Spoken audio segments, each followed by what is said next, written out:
What's up, Sean? What's up? What's up, man? How you doing? Oh man, I'm good. And today, me and you were coming. We had Jared. Jared was going to come on. If you guys don't know Jared, he's going to be on next time. He's in traffic. But basically, what we're doing on this call, if you're tuning in, you're like, what the heck is going on? What am I watching? Guys, what we're doing is we're answering the top questions that people have about wholesaling that they search on the internet. We're here to answer them, to talk about them, to give our honest opinions, and help you guys know whether today is wholesaling real estate worth it. Okay, that's what we're going to be diving into. Is it worth it? Is it worth it? Is it worth it? Before we dive in, first, I'm going to introduce myself, then Sean's going to introduce himself so you guys know, should we even be listening to these guys? And then we're going to dive into that question and we're going to dive into it and go in depth, really deep. Okay.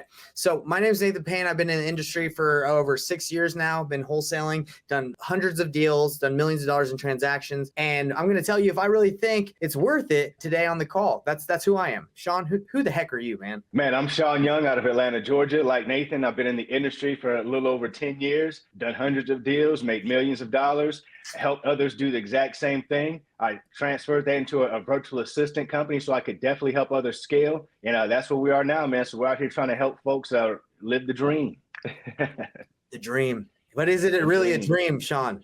Is it a dream? Hey, man, it can be a dream, but it definitely has some dips and dives there you got to be prepared for. And we're going to talk about that today. Talk about it. So let's get right into it, man. The question that everybody wants to know is wholesaling real estate worth it? So in a short answer, I would say it depends. It depends on what your goals are. Depends on what you want in life. Because if your goals, if what you want in life doesn't align with helping sellers, helping people, talking to people, changing lives, I would say it's not worth it. Go do something else. It's a lot of work. And if that's not what you want, it's not worth it. That's what I would say. Sean, just in short, and then we can dive in a little bit more on what it looks like. But what do you think? Man, I agree 100%. You hit it right on the head, man. If you're not in it to really help people and solve problems, it's going to be a miserable climb, and you're not going to understand what you're in it for. Your why is not going to be big enough. 100%. Because in the beginning, when I first started doing this, I'll be real, man. I was just like, I just wanted to make some money, right? That's when I first started. I was like, oh, this is a fast way to make money. No problem. And I found out quickly that it's not easy.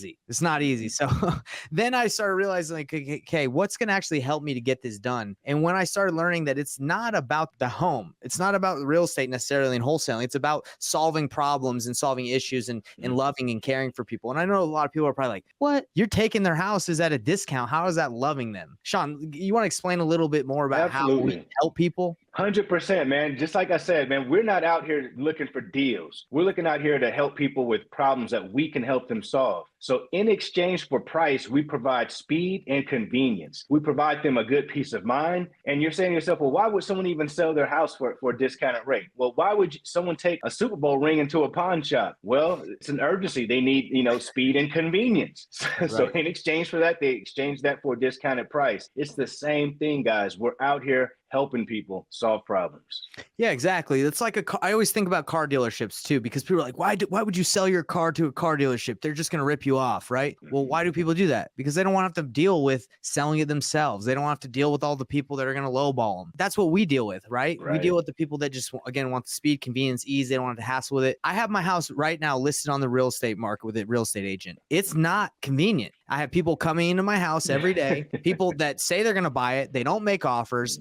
People that go, they sign the paperwork, they back out, and they don't really give excuses or a real reason why they're backing out. So selling your home traditionally is not very convenient. Maybe it can, you can get lucky and it can go quick sometimes, but traditionally it's not very convenient. Right. Right. And most people don't know that until they find out, Yeah. And you find out quick once you list the house. You get a lot of people coming in, a lot of people promises, and then, it doesn't end up working out like you think. I just had my house is under contract.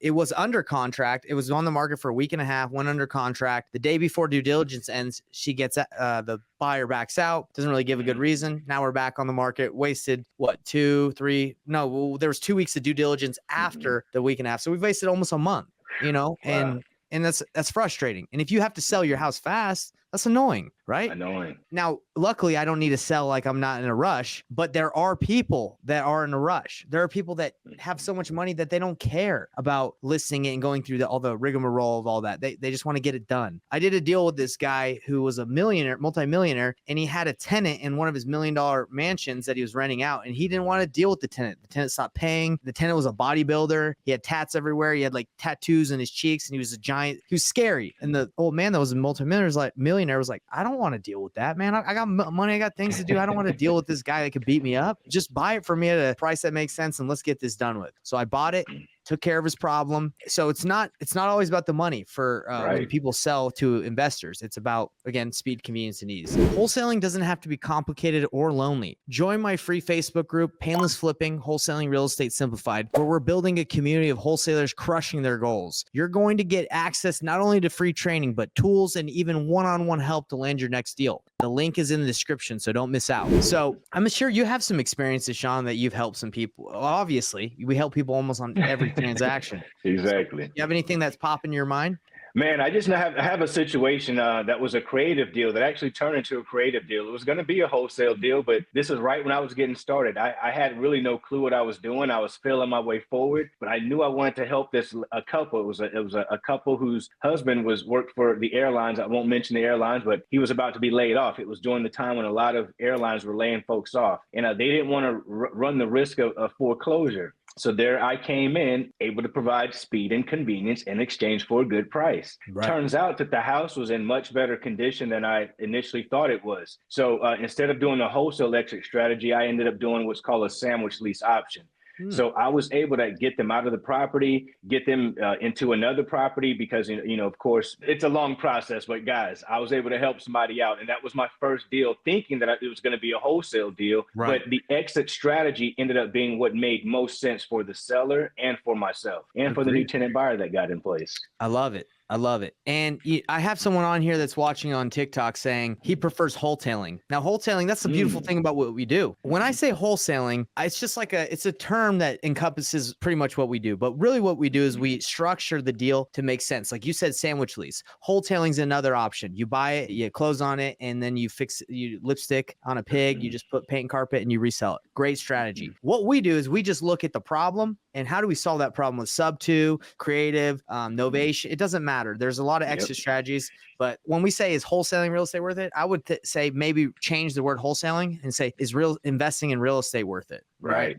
Yeah, that's a much better question. I think that puts it into much better perspective because when have you ever heard that it's not good to invest in real estate? Usually here, you should have bought yesterday. You should have. It's always how it goes, right? So if you look at it from that perspective, I think you'll look at it from the true value that actually wholesaling does bring to the market. It's looking where you can add value to a marketplace or, again, help somebody out who's helping to add value to their community or marketplace. It's all about adding value. Yeah. And when I teach the clients I work with about real estate investing, wholesaling is one of the strategies or tools that they use, right? It's not just the only thing you do. And if that's the only thing you do, you're not going to get a lot of deals because you're offering lower prices for quick closes. And sometimes people are like, well, I don't want to get that, take an offer that low. So you got to have other exit strategies. So is wholesaling real estate worth it? Let's kind of dive a little bit deeper into it. So I would say yes, it is worth it getting into it. But I would say if you're just in it for a season, if you're just in it like, hey, I'm going to try it for a couple months and I'm going to get out, I would say it's not going to be worth your time because this is a skill set you're learning. I know there's some people that watch videos and like, oh, I just have to drive for dollars. I have to do this and I'll just do a little bit and I'll make a ton of money. And that's how the business goes. That's not really how the business works. Okay. No. Like you might get lucky. There's people out there that get lucky, but you're not going to be able to build a business off of luck. So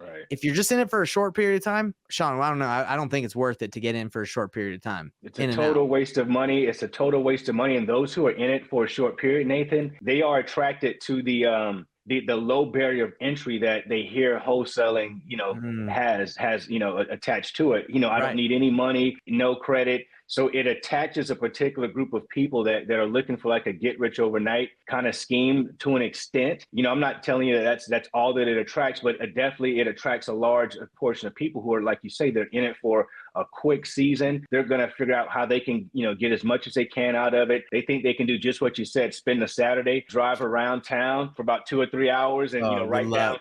5 or 6 houses. And they're like, man, we found 5 or 6 of these rent. Man, we're about to be rich. And, Yep. then they understand that, hey, this is a numbers game. It takes hundreds of houses to get to a deal. It takes hundreds of leads to get to a deal. And what does it take to even get to the leads themselves? Hundreds and hundreds of calls or marketing dollars. So you've got to be in it for the long haul. Man, I love that you said that, because a lot of people, I think there are people that pop in, watch some YouTube videos, and they think they're going to get the deal over a weekend. They do. There's some gurus out here that are making it kind of seem like that as well. You mentioned it as well. He's like, yeah, some people can. And yeah, they're shooting super lucky. They're shooting stars every day. But can I bet on a shooting star? No. You know what I mean? Can I track it? I can't. Well, it's interesting. I was at like a mentorship event a while ago, and the mentor was talking about one guy who made 3 calls, and he made a call, and he got someone that was going through, they were on the tax lien list, and they were going through some tax issues. He got the guy just at the right time. He ended up making $240,000 on this deal, right? But it was his 3 or 4 calls that he had done deep. So that's amazing, right? Whoa, amazing. Great job. But do you think that guy, I don't think that guy lasted long in the business, because the thing is, if you win that fast, that's your expectation, right? You're going to be like, oh, that's just what it's like. So when you don't get a deal for another a month or 2 or 3 or 6 months because you're not prepared, then you're going to think it doesn't work and you're going to be out. So I think it's almost a disservice to get a deal that fast. My first deal freaking was a lot of work, bro. And I was prepared, and I knew it was the road ahead was, maybe it was going to get easier, maybe not, but at least I knew what I was in for. I don't know about you. Nathan, it took me a whole year. I bought this super expensive course. I went down to the airport, spent, tens of thousands of dollars on this crazy course. I had no clue what I was doing, and I thought this is what you had to do. A year went by with nothing happening. I said, hey, if I can't figure this out in the next 30 days, I've got to go back to, a job. I'm getting job offer. I've got a family to take care of. And man, I dug deep and I made it happen. And I think it took that year for me to really understand. But I'm going to tell you this, guys. Nathan said something it really resonated with me, because once I did hit the ground after that 30 days, I just had this tenacity about myself, and I was attracting deals, and it was so easy. I'm like, oh my God, this is easy. I should have been doing this since graduation. But I wasn't setting up the proper systems. I didn't have the proper things and tools in place to ensure that I would continue having success. I was thinking, only thing I'll do is this is what I'll do. I'll just repeat what I just did. No, you've got to continuously repeat it. So you'll get kicked in the butt a couple of times doing this business. You learn. Sir. That's how you learn, guys. You've got to fail your way forward. You got to, there's a quote that I like. It says, you have to find joy in the afflictions. You got to find joy in the tribulations and the trials. It's the journey that we should enjoy, not the end destination. If your end destination that you're looking for and you're only going to be happy is when you're sitting on the beach sipping a pina colada because you've made it, that you got a long way to go. You got to enjoy getting yelled at. You got to enjoy, bro. I remember when I was looking for houses, when I was on the streets knocking and driving for dollars, I crawled into a condemned house when I was brand new, because I was like, oh, let me look at the condition of the house. I didn't know you didn't need to look at a condemned house to know you don't need to look at a condemned house. But I was like, let me look. So I go in there. It's condemned, bro. It's falling apart. It's terrible. And now looking back, I'm like, bro, that's part of the journey. I don't know why I would never go in a condemned house again, but you learn, right? So you learn. One thing I want to wrap up with and say is, if you think you can just come into this business without experience of calling, or you can just do deals without being willing to talk to people, I'd say it's not worth it for you. If you don't like talking to people, or you're not willing to get on the phone and have a discussion, don't do it. Because I think there's too many people that get in this business that think they can make this work without calling people. Yeah, exactly. You got to talk to people. And the thing is, a lot of people think that they can spend their way to success with producing tons and tons of leads, and that it's the leads problem that why they're not getting deals. So that's two things I want everyone to know. Is it worth it? Well, if you think you don't have to talk to people, no, get out of here. It's not worth it. And if you think you can spend money to make it worth it, be careful, because a lot of people, they come in, they spend a ton of money on marketing. They just fill themselves up with tons of leads and they're like, well, I'm not making any money. I'm not converting. You have to get good at the process of taking them through a sales process in order to convert, not buy a ton of leads and hopefully you're going to get a low hanging fruit, which is like the shooting star, right? Right. That's that shooting star. So, I mean, I see it every day, Nathan. We see it all the time when people try to throw money at the problem just as well. They say, hey, well, I've got the money, so I'm just going to spend. No, you got to know where you're spending your dollars. You got to measure it. You got to see what's working, what's not working. You got to be able to scale back, whether you like it or not. You got to be able to, hit the gas where you don't like it. You got to pay attention to the numbers, because this is a numbers. Wholesaling is very much a numbers game. You got to understand that. It's the worst to run your business like I used to run it when I first started. I just do effort, and I would not know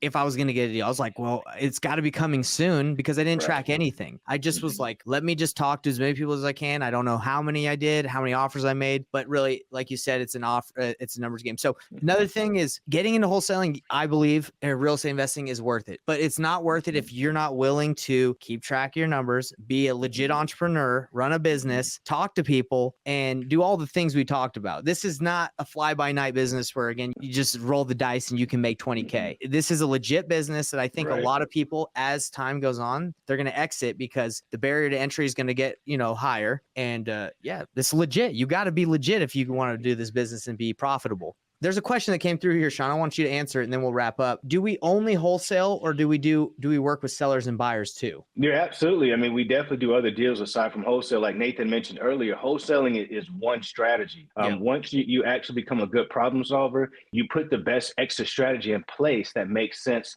for yourself and for that seller's problem. So there's also a phrase that you kind of want to remember, which is keep the best, wholesale the rest. So the reason why people say that is because you want to, again, not just be tunnel vision on just getting that quick transactional cash. Sometimes these deals can yield you long-term wealth if you look at it the right way. Yeah, man, I was on a call yesterday with Jerry Norton, and he was saying that he's been able to see that wholesaling is actually the least amount of money you can make on all the extra strategies that are available. It is the quickest, right? It's the most risk averse. Like, you're not going to have a ton of risk on yourself because you don't own the property. But if you take something and wholesale it, you're going to make more money. Like, generally, like if you just like compared wholesaling to wholesaling is usually going to make more because you're taking it down. You're getting a buyer who is not an investor that's not looking to make money off of it, but they want to live in it. So if you can do any of those other extra strategies, I would say they would make more sense. But wholesaling, it's easier for people to wrap their head around when they're new. But definitely to answer your question, we definitely do more than just wholesaling, because you can make more money doing other stuff too. Well, Sean,